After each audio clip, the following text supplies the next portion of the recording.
Good afternoon, everyone.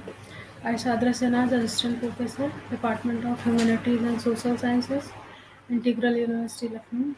We would like to welcome you all in this session of our evaluated course entitled Ancient History from the Purview of Civil Services Examination. I hope you all are taking advantage of this course. Topic for today's lecture is Indian Feudalism.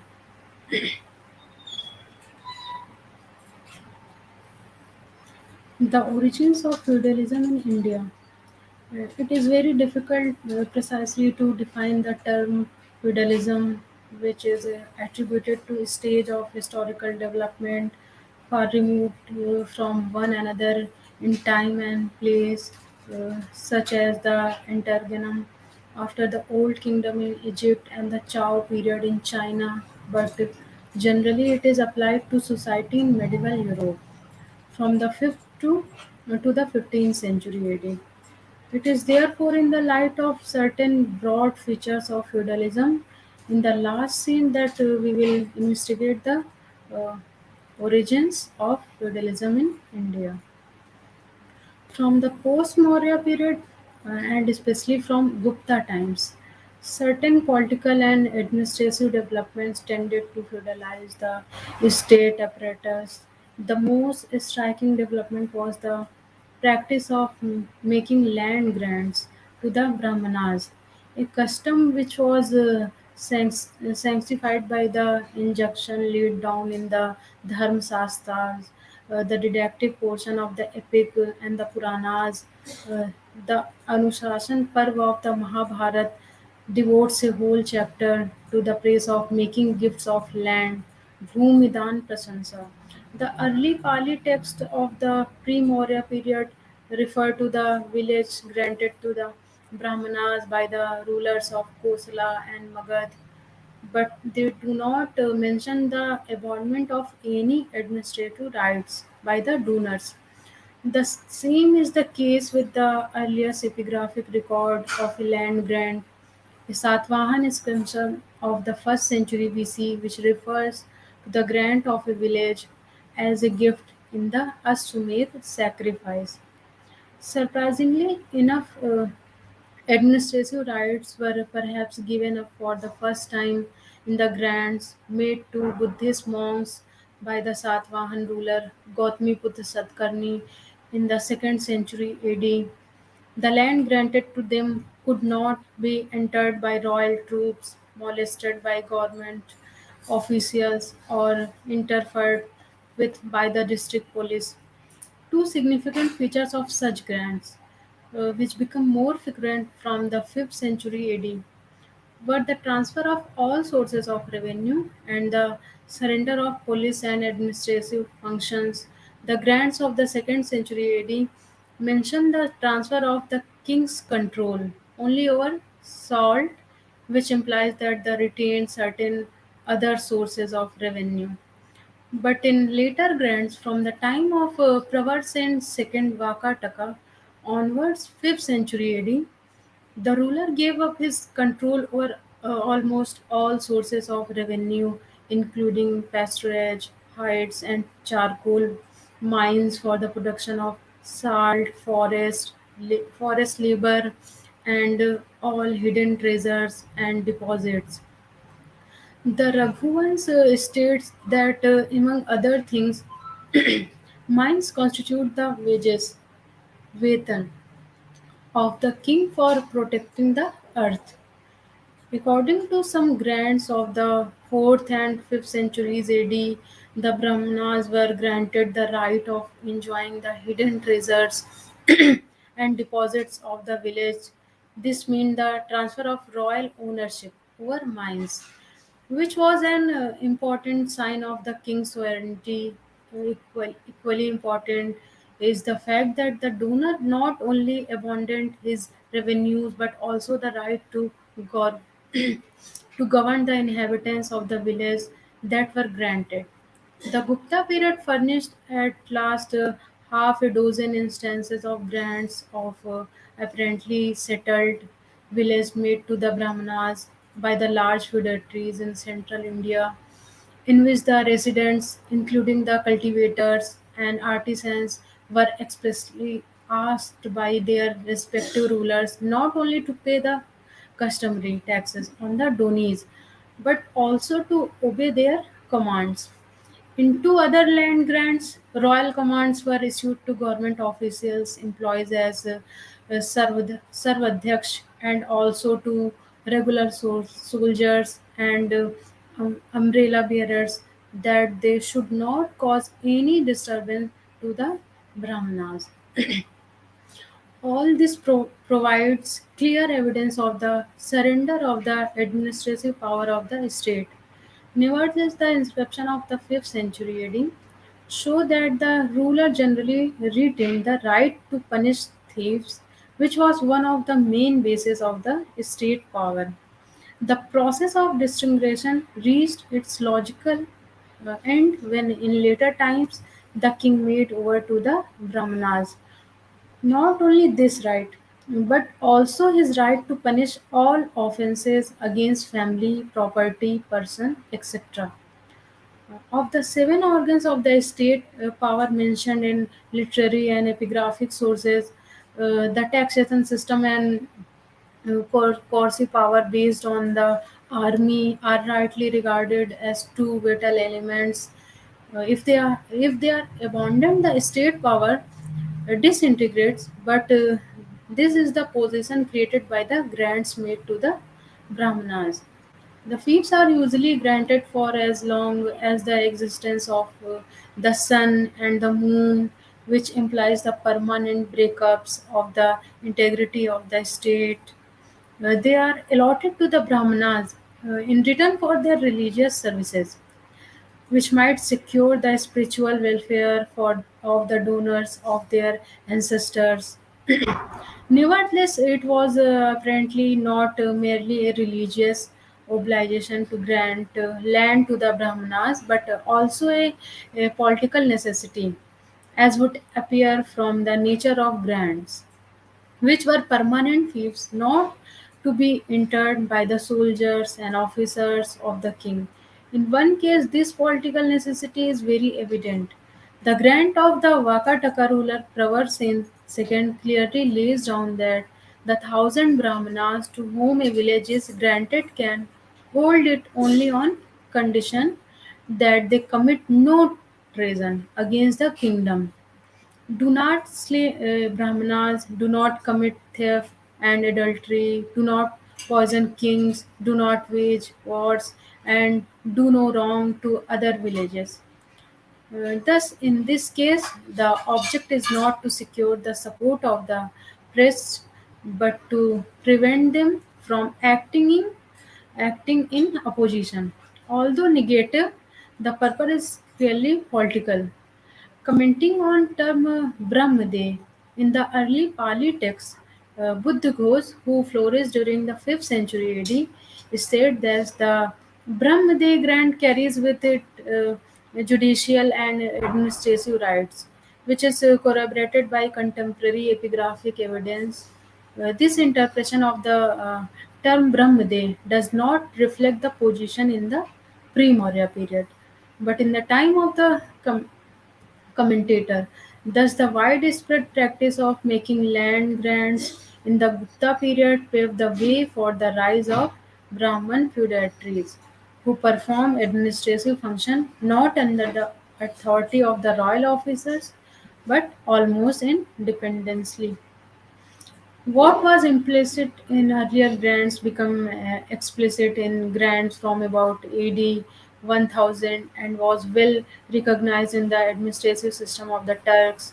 Whatever might be the intention of the donors, the grant help to create powerful intermediaries, wielding considerable economic and political power.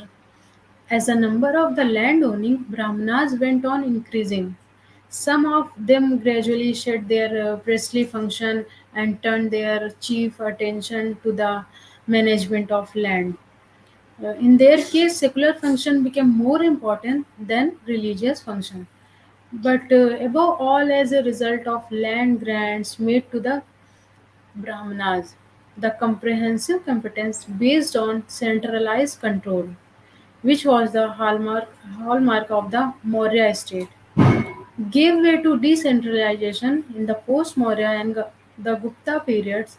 The function of the collection of taxes, levy of forced labor, regulation of mines, agriculture, etc., together with those of the maintenance of law and order and defense, which were though performed by the state officials, were now step by step abandoned first to the priestly class and later to the warrior class. In the Gupta period, there is no direct epigraphic evidence of grants made to officers for their military and administrative services. Although such a possibility cannot be entirely ruled out, the Manu Smriti provides for the grant of land to revenue officials who were in charge of one, 10, 20, a hundred, or a thousand village. This rule is reproduced in the law book of Brihaspati, uh, also, which may suggest that it continued to enjoy authority in the Gupta period, although Gupta inscription do not refer to this practice. Pala inscription speak of such revenue officers as Grampati, head of the village, and Daksh Gramik, head of 10 village, which later term may be understood in the same sense as we find in the law book of Manu. In earlier times, charge on land, which formed the primary source of revenue to the state, were directly collected by the agents of the state by the Gram Bhujakas or Gopas, uh, village headman. For this purpose, Kautilya provided that the census should be taken of all households, recording the number of their inmates and the amount of property owned by them, so that the government could determine the amount of taxable property and obtain an estimate of the labor power to might requisition. It seems that from the Gupta period, the state shifted the least part of the burden of collecting taxes on the feudatories, which made it no longer necessary to maintain a record of households. This can be inferred from the accounts of the Chinese pilgrims writing in the beginning of the 5th century AD about the condition in Madhya Desh, which lay in the heart of the Gupta Empire. Fahian observes they not to register their household or attain to any magistrates and their rules. This is an indication of the slackening of the Gupta central authority in taxation and executive administration. We get similar information from Huen Song about the state of administration in the first half of the 7th century AD. To quote from him, as the government is generous, officers' requirements or few, families are not registered. Therefore, the observation of the Chinese pilgrims that families were not registered can be explained by assuming that the state no longer bothered about the direct collection of taxes from the peasants, which function was probably taken over by intermediaries between the tillers of the soil and the government. This may be taken as another presage of the feudalization of the state apparatus. During the post-Gupta period, there seems to have taken place a significant change in the payment of officers employed by the state. Uh, if we rely on authority of Kautilya in the Maurya period, all the officers of the state from the highest to the lowest were paid in cash, the maximum salary being 48,000 panas and the minimum 60 panas, probably per month. We do not know whether all the officers under the Gupta Empire were paid in cash. For the Chinese, evidence on this point is not quite clear. But Bill translate the passage differently. The chief officer of the king have all allotted revenues, and recently a Chinese scholar has translated the crucial passage. Thus, the king attendants, guards, and retainers all receive emoluments and pensions. If we accept the last rendering, it would appear that the term emoluments having a wider context might include grants. At any rate, it is clear that in the time of Harshvardhana, high officers were not paid in cash for their services to the state. For one-fourth of the royal revenues was earmarked for the endowment of great public servants. At one place, Huensang explicitly stated that the governors, minister, magistrates, and officials had each a portion of land assigned to them for their personal support.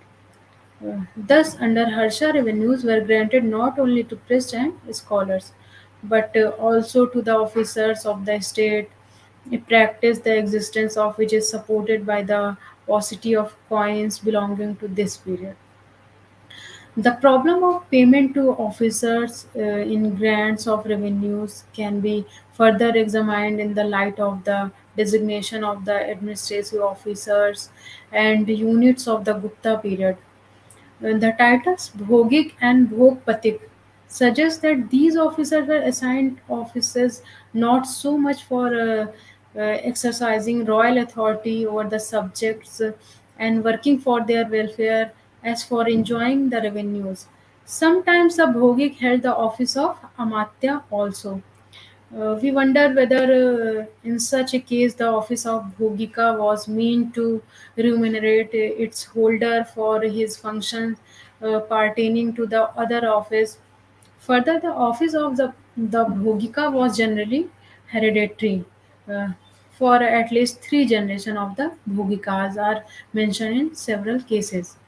All these factors must have naturally rendered the Bhogika a powerful overlord, comparatively free from the control of the central authority. The Bhogpatika is mentioned as one of about a dozen officer stations in Vardhaman Bhukti, when Maharaja Vijay Singh was ruling there as a vassal of Maharaja Dhiraj, Sri Gop Chand about AD 507. It has been rightly suggested that this officer was probably in Jagirdar. The early cultural inscription introduced a new officer, Bhog Patika, who may have acted as superintendent over the Bhogikas. In one case, toward the last quarter of the 6th century AD, the Bhog Palaka also appears as Mahapilupati, head of the elephant force. Whether he was given this post because of his services as Bhogpalaka or vice versa is not clear, but all the same such terms as Bhogika, Bhogpatika, and Bhogpalaka smack of feudal relations. It is suggested that the Bhogika was possibly also connected with the Bhukti, but in the Bengal inscription, the governor of the Bhukti is called Uparik. The use of the term Gupti, which occurs in the sense of a territorial unit in Gupta inscription, requires some explanation. The term first appears in the Allahabad stone pillar inscription of Samudragupta. It is stated that the Kushan rulers and those of Ceylon and the Icelands were allowed to retain possession of their Vishyas and Bhuktis dominions on condition of paying homage and giving daughters in marriage. Afterwards, Bhukti recurs constantly in inscription in the sense of a large administrative unit. Literally, the term Bhukti means something intended for enjoyment. For the idea of rulers enjoying the earth was fairly current during this period. So it is likely that as a territorial unit, the bhukti may have been meant for the enjoyment of the governor under whose charge it was placed. The term bhukti can be compared with bhog. a term of similar import. In an inscription of central India dated AD 508 to 9, the phrase Maharaja Sravantabhu clearly means the territory enjoyed the Maharaja Sarvanath. In this context, the term Bhog probably implies enjoyment of territory by the Gupta feudatory. Sarvanath under the nominal authority of the emperor, but the term Gupti means enjoyment of territory under the emperor's direct and close control. In the inscription dated in the Kalchuri era, however, the term Bhog indicates a somewhat smaller revenue area placed under the charge of Bhogika. In North India and Bengal, the bhukti was divided into Vishayas. But if our interpretation of some phrases in the Damodarpur copper plate grants is accepted, even the later were meant for the enjoyment of districts officer placed over them. The phrase "अनुभवनाक कोटि वर्षा विषया" has been rendered as ever prospering district, but it would be more appropriate to take anu, anuva in the sense of carrying, which is supported by the comment on Manu.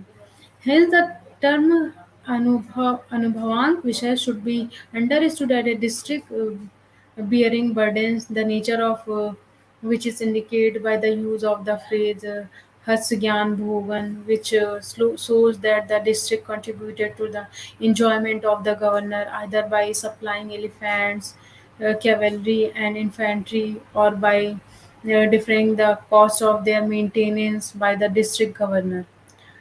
Thus, it would appear that the Vishya of Koti Varsha had to bear the burden of the enjoyment of its governor by maintaining his forces.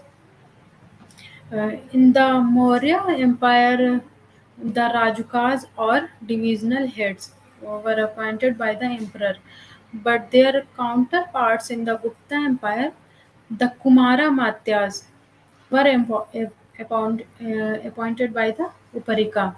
A passage in the inscription of Kumar Gupta has been taken as indicating a closer personal relation between the head of a district, Kumara Matya, in Bengal, and the Gupta emperor.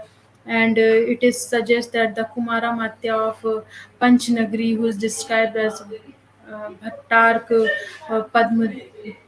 Padmatya, devoted to the feet of the Lord, was appointed directly by Kumar Gupta first. But the term Bhattarak does not refer to Kumar Gupta.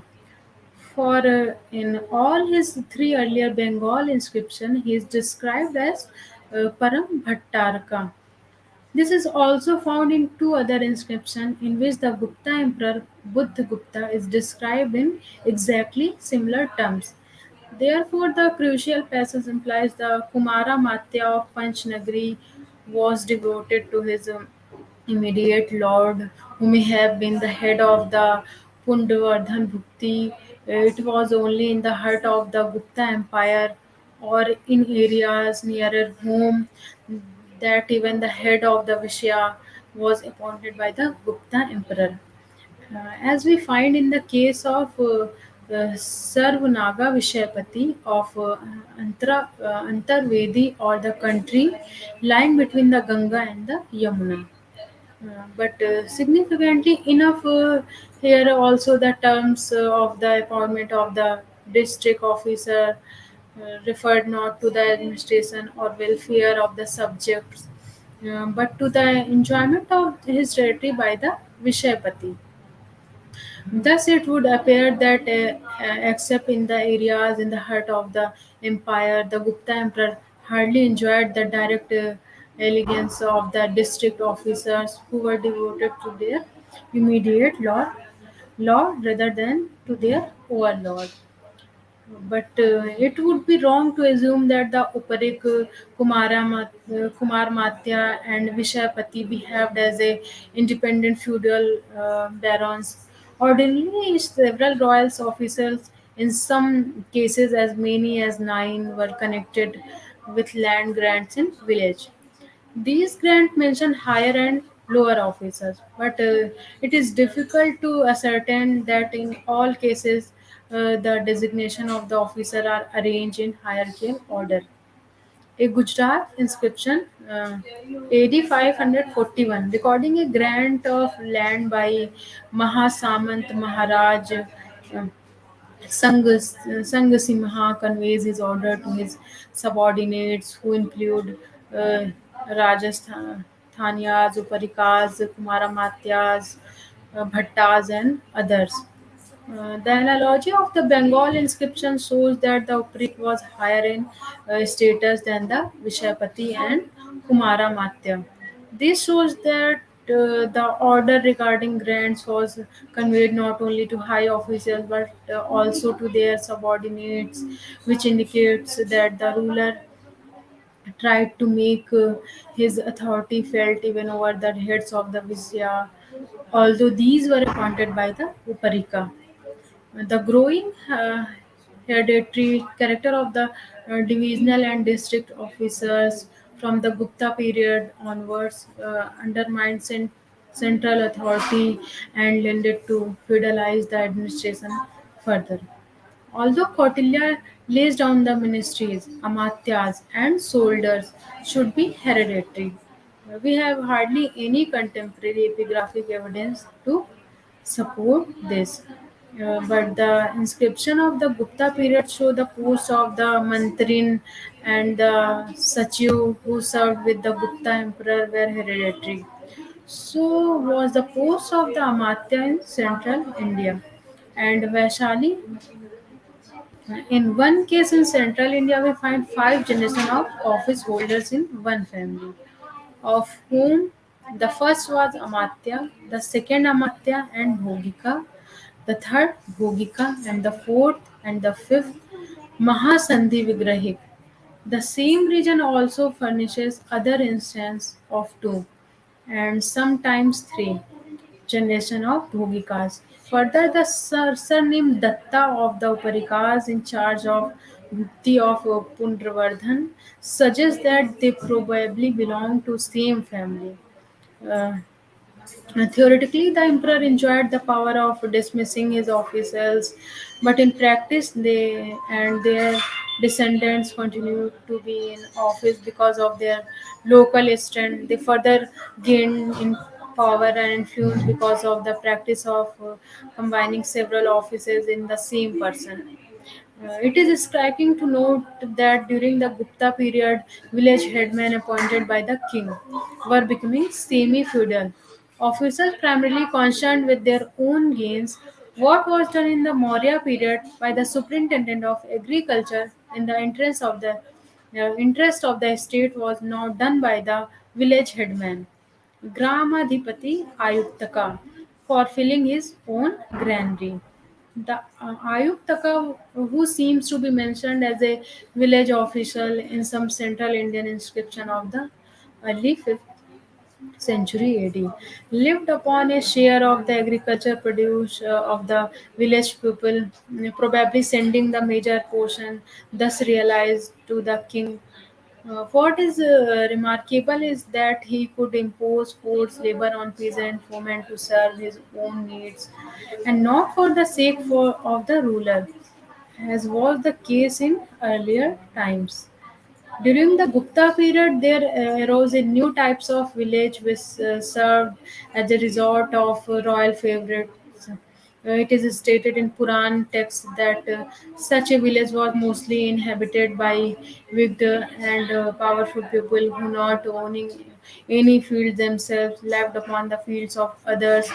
The class of royal favorite who formed a group of intermediaries, seems to have been an important concomitant of feudal development on the political side. The process of conquest by which smaller chiefs were reduced to subordinate and reinstated in their positions, provided they paid regular tributes and did homage, contributed in large measure to the growth. growth of feudal relations. The process reached its culmination with Samudragupta, whose whirlwind conquest of vast areas led to the establishment of such relations on a much wider scale and provided a pattern for his successor. During the 6th century AD, the term used for conquered feudatories was Samant. It is evident from its use in Arthashastra of Kautilya and the inscription of Asoka. That in the Maurya period, this term meant independent neighbors. In post Maurya law books, it was used in the sense of a neighboring proprietor of land, and not in the sense of a feudal lord has been made up in a recent work. Similarly, there is no evidence for the view that Manu provides for the collection of share of produce, taxes, fines, etc. by the Samantas, state owners, and not by the king or ruler of the country. The first epigraphic mention of the term Samant in the sense of a feudatory is found at the in the Barabar Hill Cave inscription of the Mokhri chief Anantvarman, in which his father is described as Samant Huda Mahid, the best among feudatories. Paleographically, this inscription is placed earlier than AD 554, the date of the Haraha inscription, and hence the date of Anantvarman's father may be put round about AD 500, when the Mokris were Samantas of the imperial Guptas. The next important mention of the term Samanta in found in the Mandsaur stone pillar inscription of Yashodharman, which is he claims to have subjugated the Samantas feudatories in the whole of northern India. During the 6th century AD, the rulers of Vallabi bore the title of Samant Maharaj and Mahasamant. Gradually, the application of the term Samanta was extended from defeated chiefs to royal officials. Thus, in the inscription dated in the Kalchuri Chedi era, from AD 597 onwards, Rajas and Samantas took the place of Uparikas and Kumara Matyas. Later in the land grants of Harshvardhana, the terms Samant Maharaj and Mahasamanta appear as the title of great imperial officers.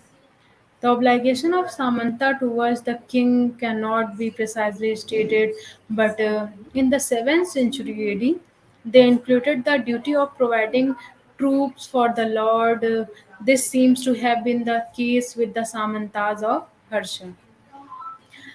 Even discounting an element of exaggeration in the number of Harsha's army as recorded by Huan Song, this is no news that the contrast between his army and that of the Mauryas is quite evident.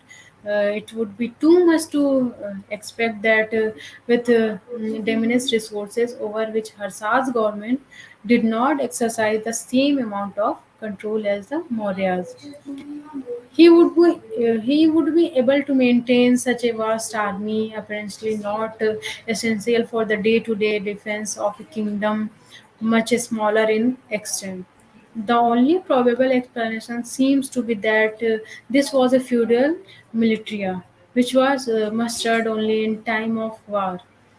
This hypothesis is borne out by the a whole inscription, composed in praise of his valiant adversary Pulkeshin, which describe Harsha as equipped with the host supplied by his vassals.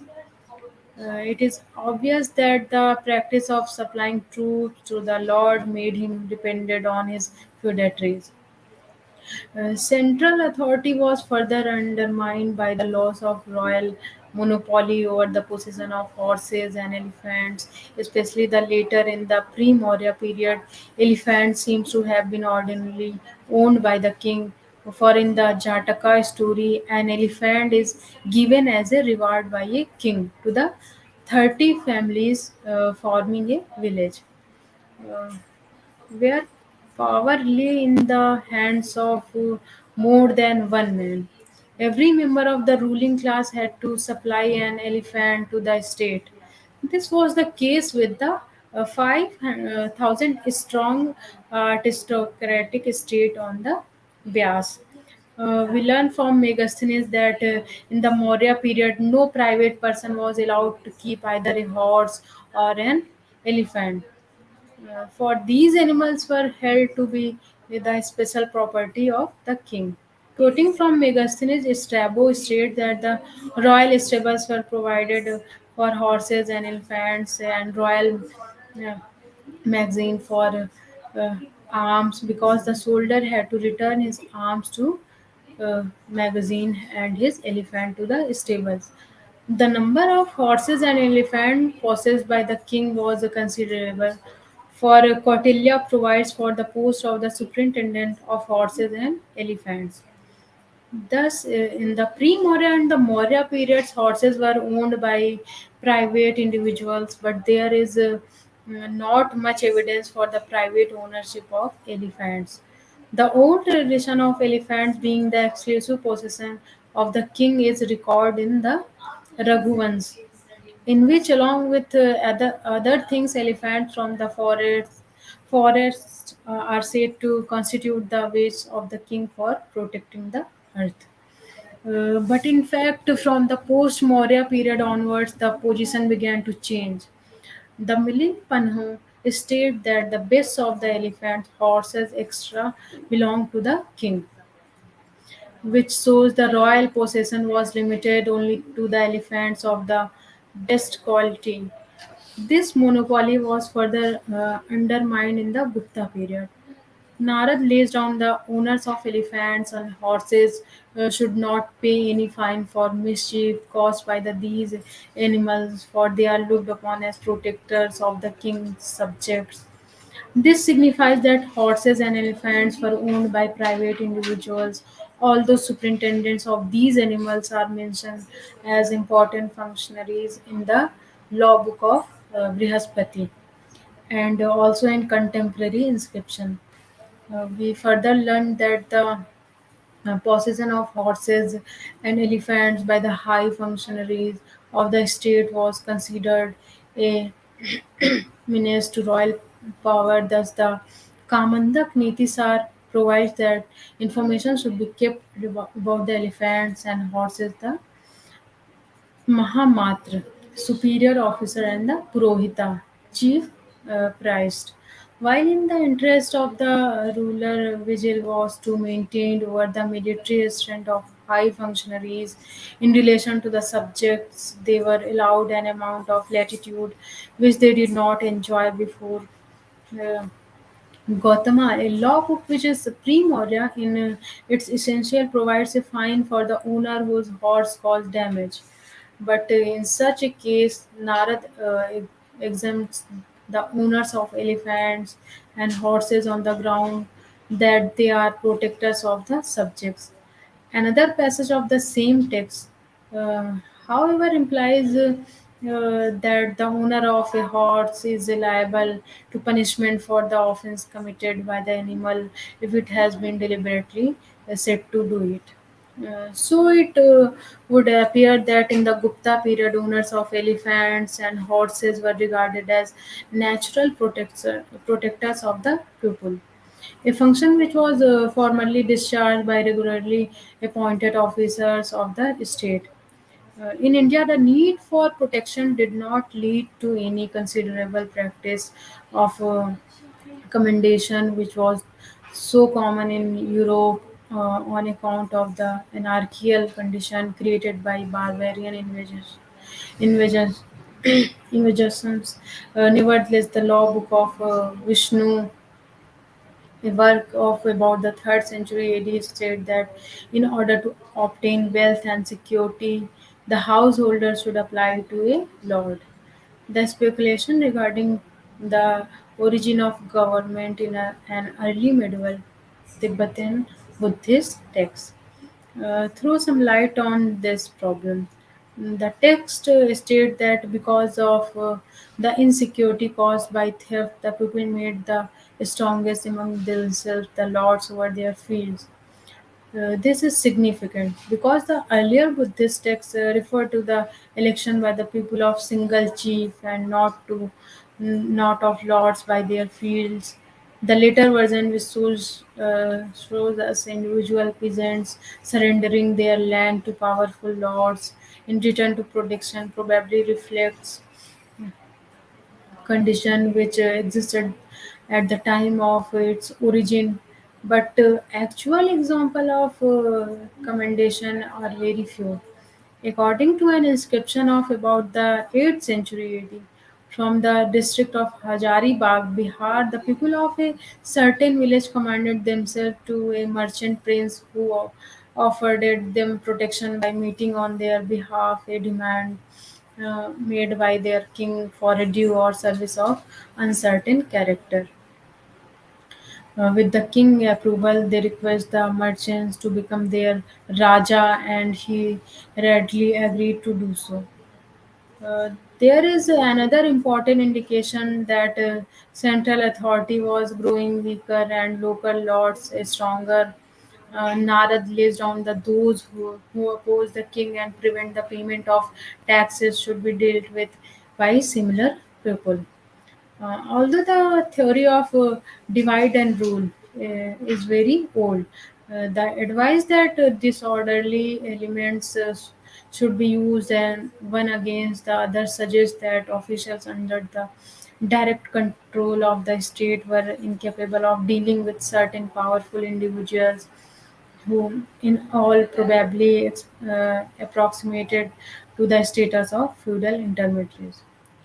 The economic developments which created condition for the origin of feudalism are uh, rather difficult to determine in this connection. It has to be considered whether land granted to the Brahmanas and temples was cultivated or uncultivated, and whether such beneficiaries or other landowners were the actual tillers of the soil or got their fields cultivated by temporary peasants.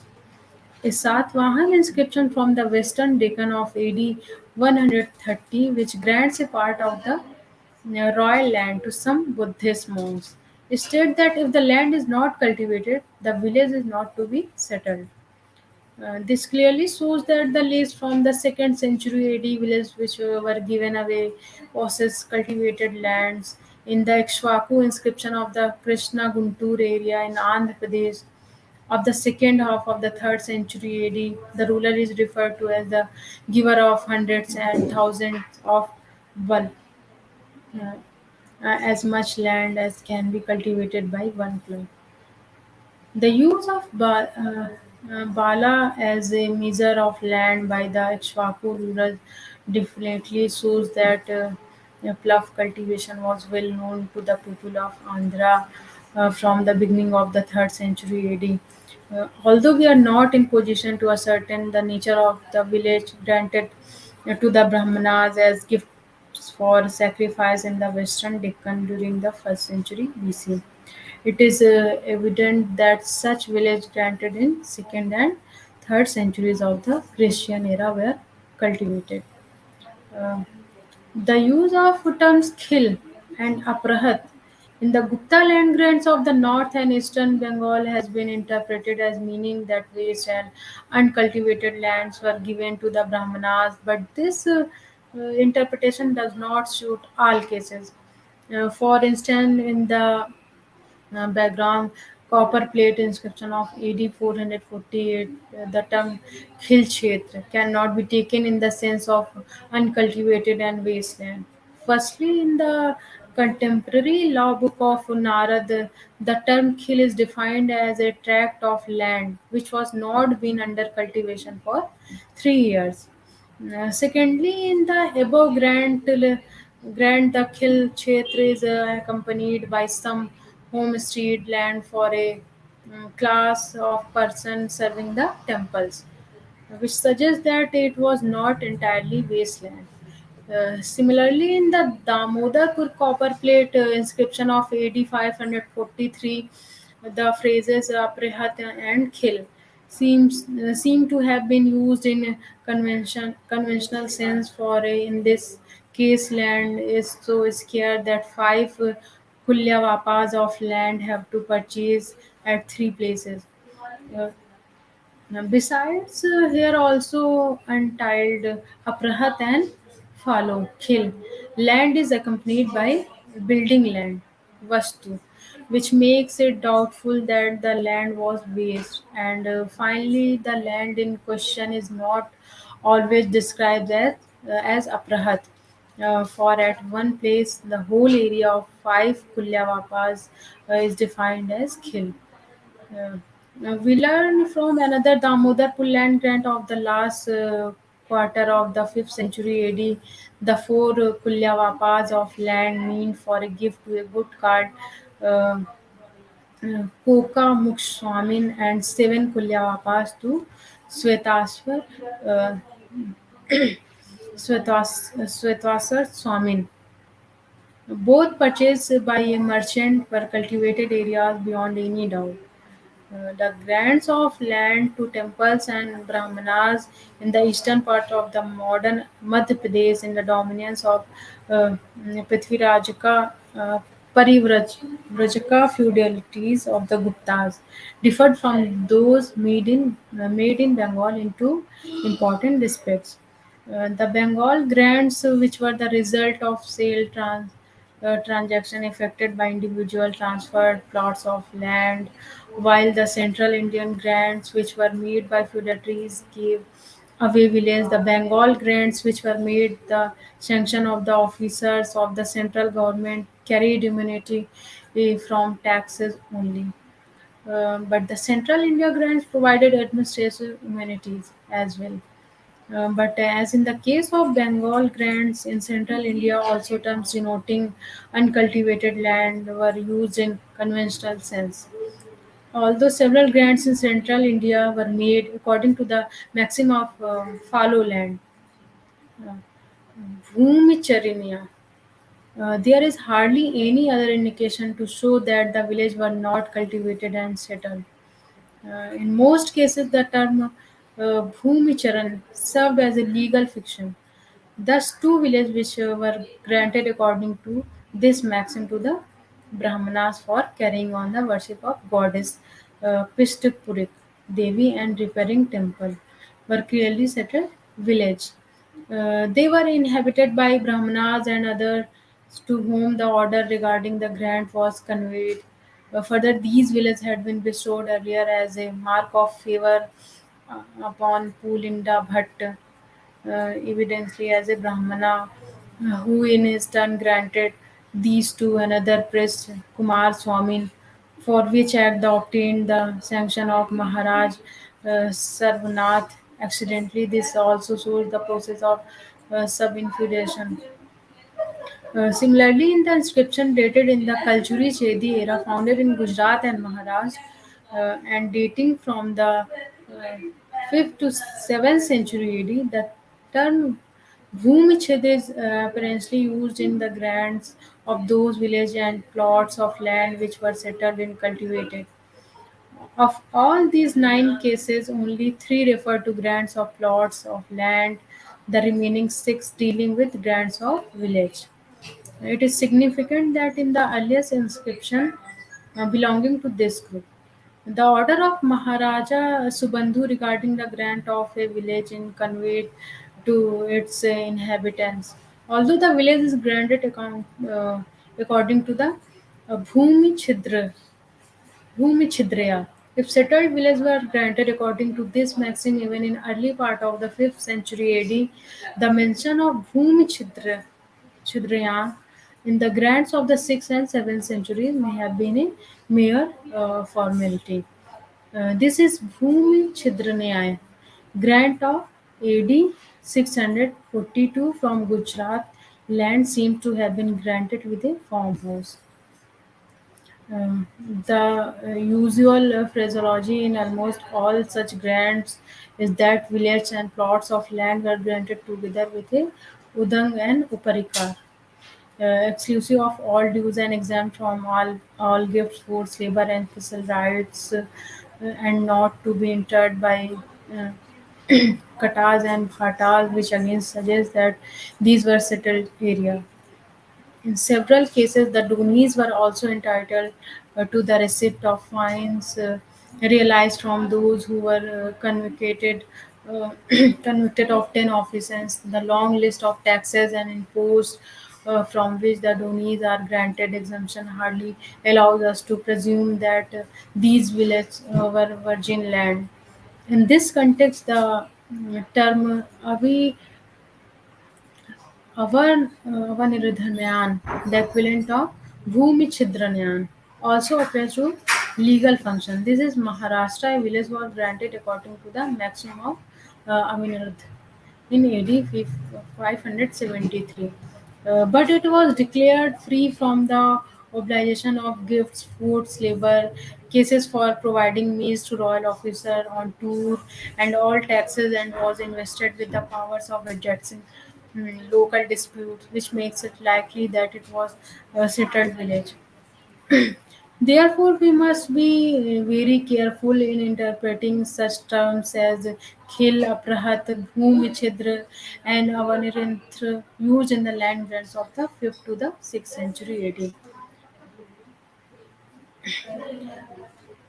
In some cases, the order regarding the grant of village to the Brahmanas in conveyed to the Brahmana and other inhabitants of the village, which shows the Brahmanas are not introduced into the village for the first time.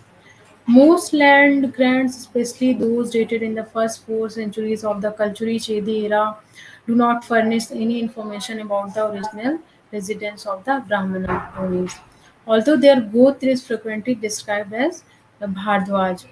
But where their place of residence is mentioned, it does not seem to be far away from the site of the land granted to them. And there is hardly anything to prove that in the Gupta and post-Gupta periods, the Brahmana Dhunis were imported from northern India into southern and western India and were thus made instrumental in spreading the knowledge of plough cultivation. Irrespective of whether land was originally cultivated or otherwise, the terms of transfer show that generally plots of land were cultivated not by the Brahmanas but by temporary peasants. It seems that the number of independent and permanent peasants proprietors paying land tax directly to the king was falling off. Fahian stated that only those who till the king's land pay land tax, and that they are free to go or stay as they please. This probably excludes a large number of other people who did not pay land taxes to the state but to priests, temples, monasteries, or other intermediaries. For in the succeeding paragraph, Ayan clarifies the position by the stating that the monasteries are given fields and gardens with the husbandmen and cattle to cultivate them. The period between the 5th and 7th centuries AD also witnessed the rise of land-owning temples, the prototypes of later mathas. Although most grants were executed in favor of the Brahmanas, some were also made to the temples. We learn of two such endowments of land to a temple of the goddess Pishtpuri in central India during the first half of the 6th century AD. In the second half of the same century, a settled village in the Gaya district, possessed of great wealth and enjoyment, was granted to the goddess Bhavani by the Mokri chieftain Anantavarman. In Bengal during the 5th and 6th centuries AD, plots of land were granted respectively to the temples of Govind Swamin, Svetwaswar Swamin, and Kokamukh Swamin. And analysis of the grants stated in the Kalchuri Chedi era from the middle of the 3rd century AD to about AD 715, shows that of 31 grants were made to Buddhist monasteries, 3 to Hindu temples, and the remaining 26 to Brahmanas.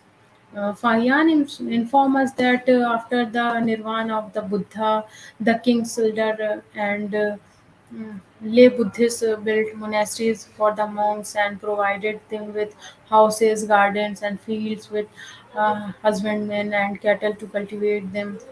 Unfortunately, the title deeds inscribed on iron, which were handed down from king to king and were in force in the time of the Chinese traveler, have not so far been recovered. But there is no doubt that the practice went on increasing. Song informs us that the Nalanda Vihar was maintained out of the revenues of about 100 village granted to this institution.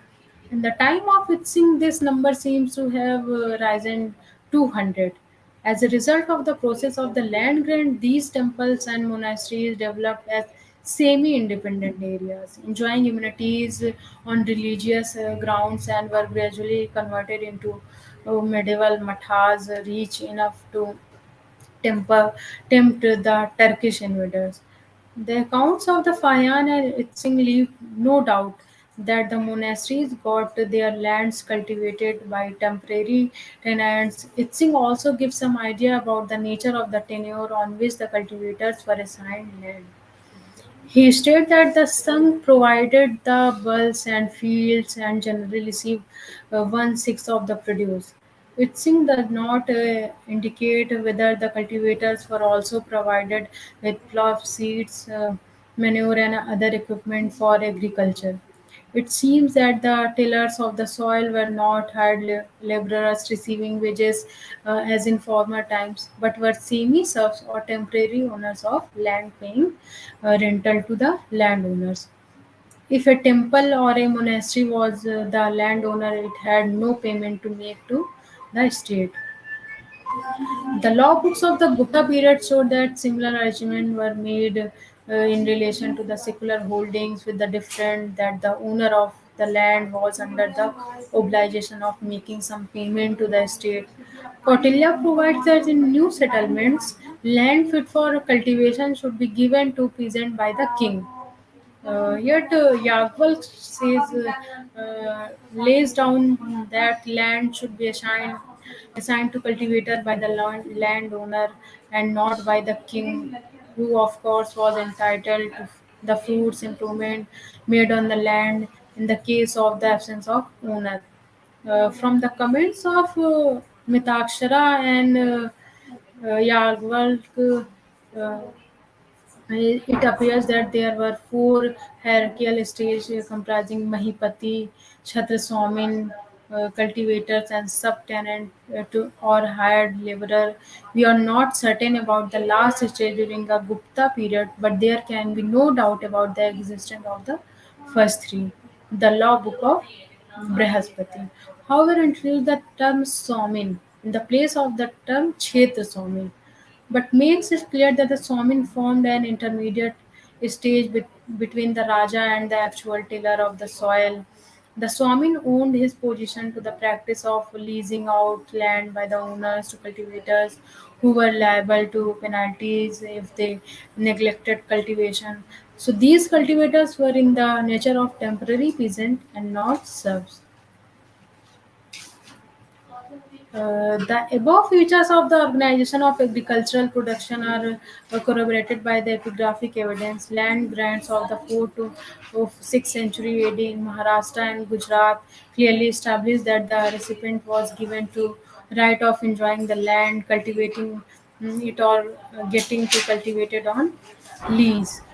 We have no means to determine the proportion of the Brahmanas who were actual cultivators, although their number may not be inconsiderable, for the law books of the period provide that the Brahmanas might legitimately take to cultivation. But where whole village were granted to a few brahmanas, obviously they could not cultivate the whole land themselves, with the result that many brahmana village or agraharas became semi feudal in character. We have no evidence to show that peasants in the donated village stood exactly in the same relation to Brahmana landlords as peasant to their lords in English manorial village, but in certain respect the peasant was completely subservient to the donee. In many cases, because of the right of getting their land cultivated by others to donees could replace old peasants by new. Thus, they might oust their tenants. Uh, while the uh, peasants under Donis and Kshetra Somin were reduced to a servile position, the free peasant lost in their status because of the imposition of several new taxes, which can be compared to feudal dues to Europe. It seems that during the Gupta period, the village had to pay forced contribution of money or supplies to royal troops and officials when they halted a pass through the village. Uh, A significant factor which contributed to this development was the fragmentation of land through the process of partition and gift. The earlier laws of inheritance, including those in the law book of Manu and even in the Yagwal, never refer to the partition of landed property, which is mentioned for the first time in the codes of Narad and Brihaspati. This may suggest that in the middle or towards the end of the Gupta period, large joint families owning large stretches of land began to break into smaller units. Once the principle of the partition of the lands was recognized, the increasing density of population in the fertile river valleys of northern India. After the earlier phases of settlement was bound to accelerate the pace of fragmentation of arable plots of land. There was some restriction on making gifts by private individuals. The Bengal inscription shows that no sale transaction made for the purposes of gifts could be effected without the consent of the local representatives of the king and the district council.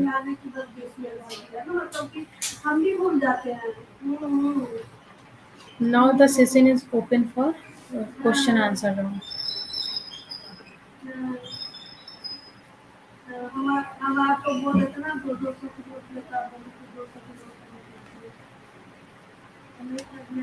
Any question?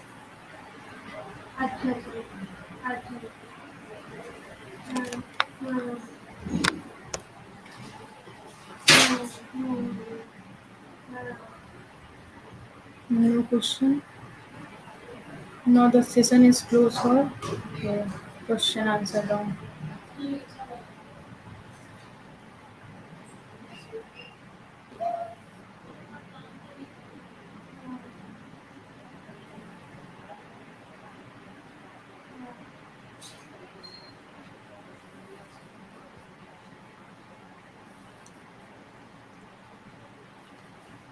Summing up, we can state that certain broad features of feudalism, such as the granting of cultivated lands, the emergence of self sufficient local economy, the paucity of coins, the retrogression of trade, and decentralization in administration of, on account of grants of revenues to Brahmanas and later to officials are noticeable from the Gupta and especially from the post Gupta period onwards.